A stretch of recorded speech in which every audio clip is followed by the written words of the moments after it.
Hi kids, and welcome back to our last story before Christmas.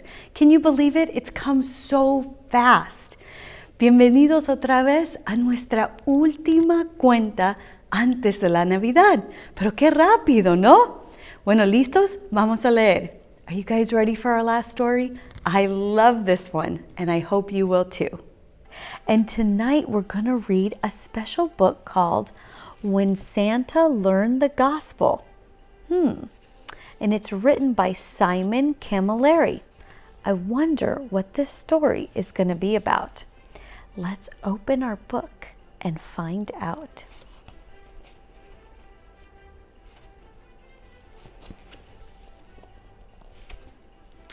When Santa learned the gospel, he first heard it from an elf. This tiny Santa's helper had just learned of it herself. A child had asked for Christmas to receive a Bible book. This elf had made one in the shop, then paused to have a look. She read all about Jesus and the call to follow him. She learned how Jesus lived and taught and died to pay for sin. She learned how Jesus rose again and how he will return. And then this elf read how she should respond to all she'd learned. She shut the book, put down her tools, then closed her eyes and prayed. Right then and there, this little elf trusted in Christ that day. The next day, she told Santa. It was awkward, unprepared. She knew she didn't know that much, but what she knew, she shared. She told Santa the gospel.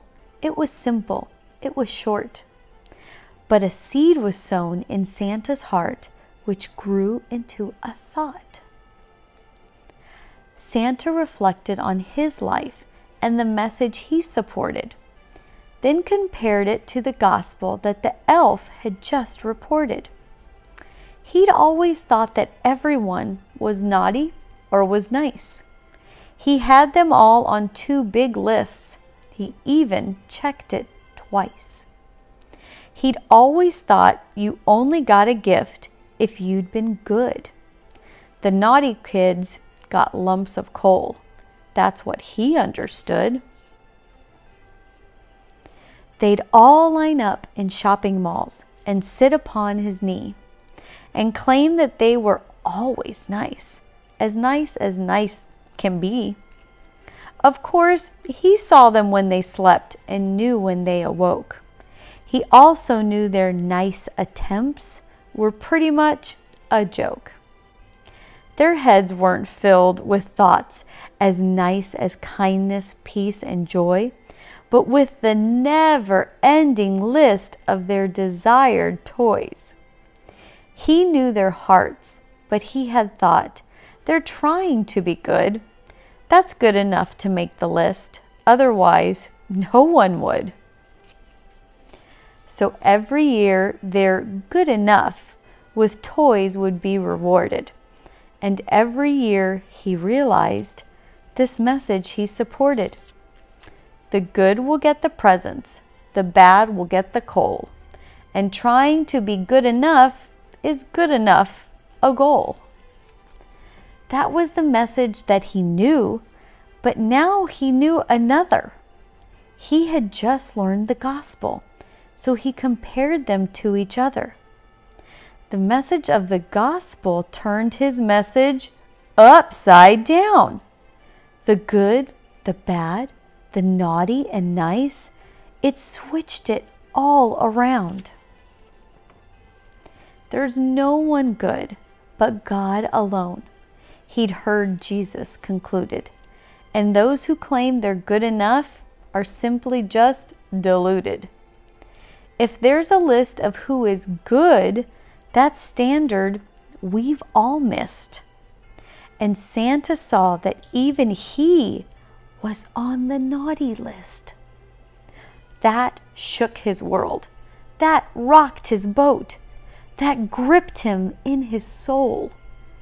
to think that even Santa Claus deserved a lump of coal? But that was only half of what the gospel message said.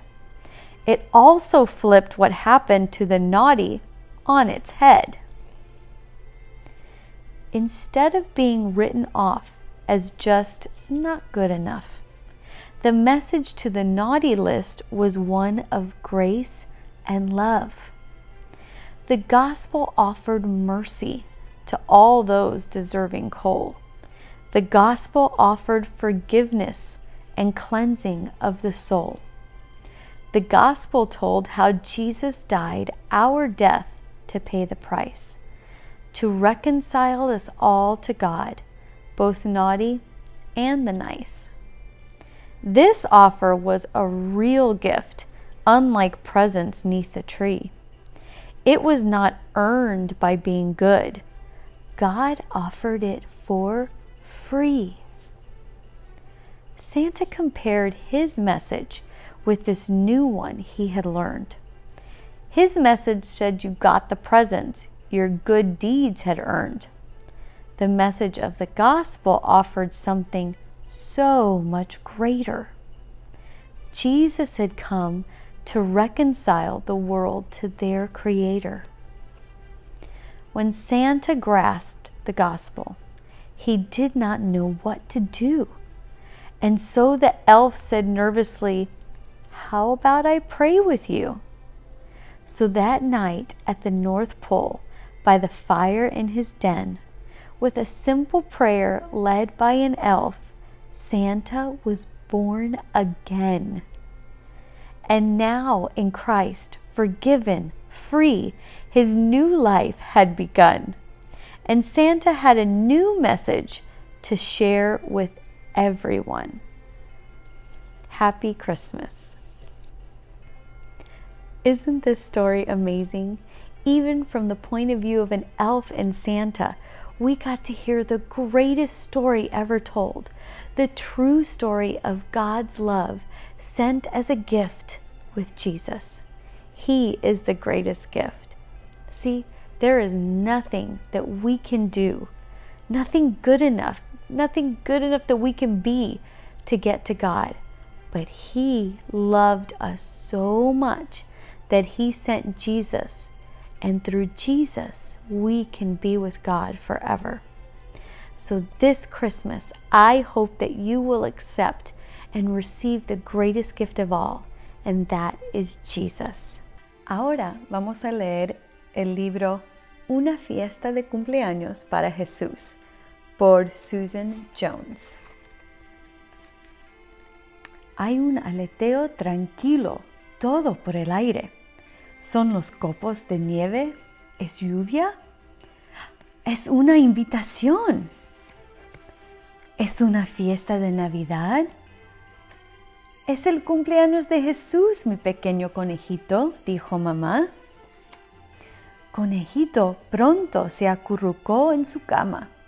Soñaba con todos los juguetes y postres que quiere cuando es su cumpleaños.